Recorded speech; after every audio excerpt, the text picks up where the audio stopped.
I've talked about them so much, man. I have to start with the Cleveland Browns. The Cleveland Browns have my favorite draft, and you could pick it apart a little bit and say they didn't always focus on positional value, especially in the second round.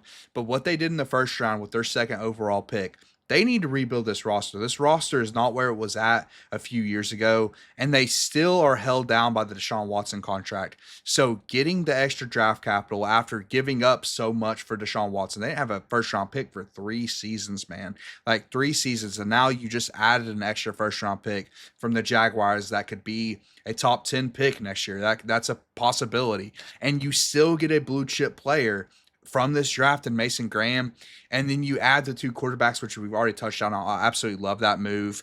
You add the two running backs, which, I mean, listen, D Samp, it was a great value in the fourth round, in my opinion, and Quinshawn Junkins, which will likely be their starter.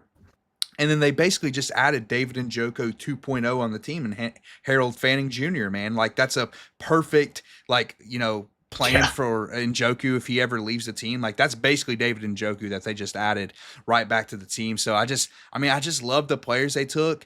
And I love the process, man. And they probably got the second best linebacker in the draft in Carson Swessinger. And I get it's a linebacker in round two. It's not a positional value, but it's a starter, man. You get a starter and possibly a really good starter. So I just love the process from the Browns. And I think they had one of the best drafts, probably the best draft in my opinion.